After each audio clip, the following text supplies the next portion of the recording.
रोटी आणि रसोईमध्ये तुमचं खूप खूप मनापासून स्वागत आहे. चला आपण या शेवईचा उपमा बनवूया मस्तपैकी नाश्त्यासाठी. खूप छान होतं आहे बघा. 2 वाटी शेवई घेतलेली आहे, 2 वाटी पाणी घ्यायचं आहे आणि पाण्यामध्ये थोडंसं तूप टाकायचं आहे आणि शेवई टाकून त्याला आपण बॉईल करून घ्यायचं आहे थोडंसं हलकं. आणि आता याच्यावर हलवून घ्यायचं आहे चांगलं आणि झाकण ठेवून द्यायचं आहे. झाकण ठेवून फक्त 2 मिनटं ठेवायचं आहे. झालं, तयार आहे. काढून घेऊया खाली. आणि हे आपण आता नंतर फ्राय करायला घेऊ का नाही, ते आपोआप सगळं मोकळं होऊन जातं आहे. चला आता उतरून घेतलं, पॅन ठेवलेलं, तेल टाकलं आहे. आता टाकूया राई, जिरं टाकायचं आहे, कांदा टाकायचा आहे आणि परतून घ्यायचं आहे. मिरची टाकली एक, पोरं खाणार आहे त्याच्यासाठी जास्त तिखट नाही बनवत आहे. आणि थोडेसे वाटाणे टाकून मीठ टाकून आणि पुन्हा परतून घ्यायचे आहेत कांदे मऊ होईपर्यंत. त्याच्यानंतर टाकायचं आहे गाजर पण परतून घ्यायचं आहे. पहिले परतून घेतलं म्हणजे छान शिजून जातं आहे. थोडेसे काजू टाकूया.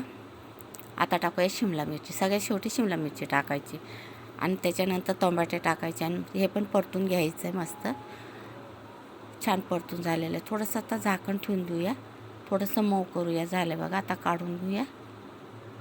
आता पुन्हा थोडासा चमचा फिरूया, हलवून घेऊया. म्हणजे त्यानंतर मी मॅगी मसाला टाकत आहे. मॅगी मसाल्याने खूप चविष्ट होते. 1 पॅकेट मॅगी मसाला टाकला, पुन्हा परतून घ्यायचं आहे आणि लिंबू टाकायचं आहे. आता 1 फोड लिंबू घेतलेला आहे चटपटीत बनवण्यासाठी. आणि आता शेवई टाकून द्यायची. लिंबू टाकल्याच्यानंतर शेवई टाकून घ्यायची आणि मस्त परतून घ्यायचं आहे. आता छान सगळं मसाले शेवईला लागेपर्यंत आपल्याला परतत राहायचं आहे, आलटून पलटून.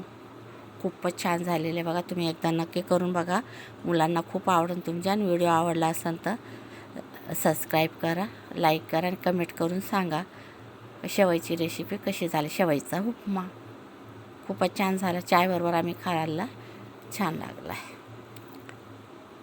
चला तर मग आता पटकन सबस्क्राईब करा आणि लाईक करा. Bye bye.